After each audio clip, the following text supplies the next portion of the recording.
Hello all. Well, we've come full circle, and to echo my words from my first review of this season, what the fuck have I just watched? It was a mess.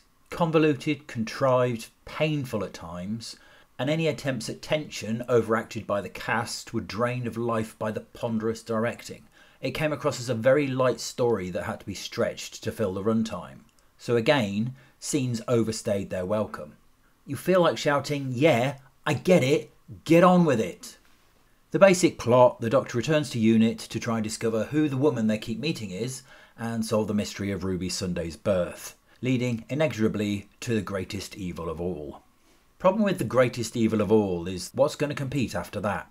After a really bad start with a truly terrible scene of clunky dialogue and weak acting, I'm not exaggerating, there's a chaos of ideas thrown about, alluding to being clever but most utterly meaningless red herrings, contrivances and exposition. I don't know what it is about this script or show that it can turn even good actors into purveyors of the most obvious amateur dramatics, trotting out word salad dialogue so that even Gemma Redgrave as Kate Lethbridge-Stewart struggles again to maintain any credibility. I felt little excitement. In fact, it felt like I was being told what I should feel rather than experiencing it organically. And as a result, it was emotionally hollow, and given some of the themes, it really shouldn't have been.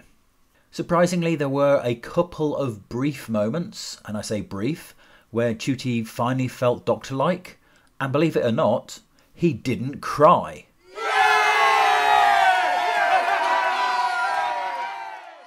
Though looked like he was about to at one point, and he's scared again. On that, there are some nice scenes, and I do wonder whether people react to Ncuti, because when Ncuti is having those moments of being more Doctor-like and being more serious, everybody else seems to react the same.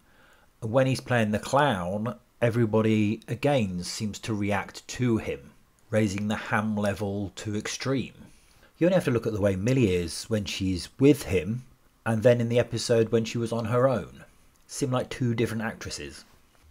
I always liked the idea of Snow appearing whenever Ruby thinks about her origins, and it's expanded on in this episode. Though massively contrived and nonsensical, it led to elements of a nice scene, but as with the others, it was slow and overlong and ultimately empty.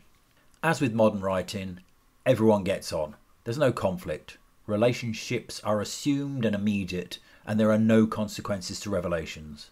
Remember when Rose discovered about the Doctor changing faces, or that she wasn't the first companion? Here such things just fall away like water off a duck's back. Ruth Madeley, the girl in the wheelchair from the specials, is missing for some reason, replaced by Lenny Rush. Other Rose is back, and there is a funny moment where the Doctor, really happy to see her, picks her up and boy does he struggle. And of course, she's told she's pretty. I don't particularly dispute that sentiment, but it was a recurring phrase in the specials.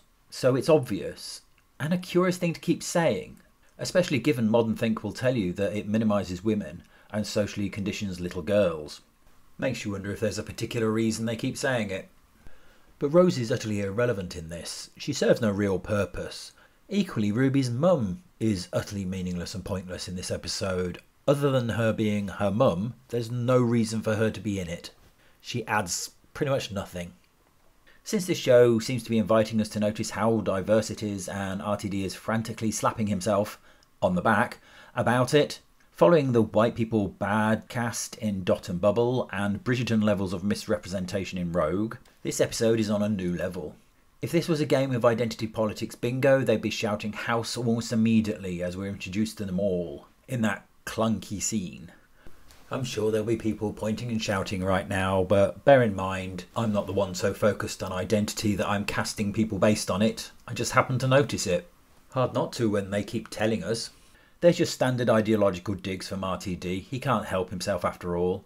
More derivative ideas, but there is some nice imagery in the scene previously mentioned, and also towards the end.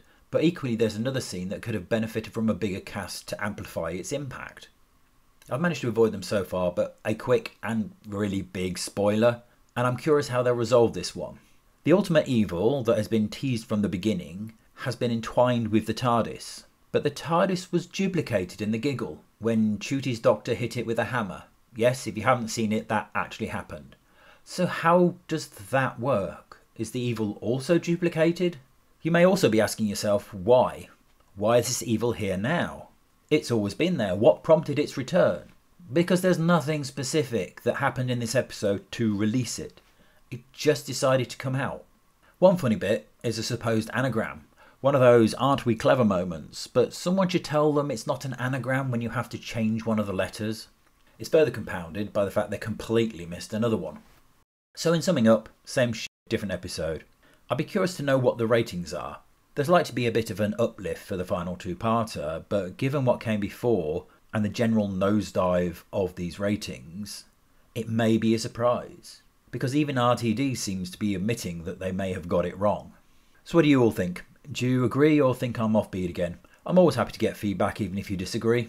Thanks for watching, and if you've enjoyed the video, please give me a like and subscribe.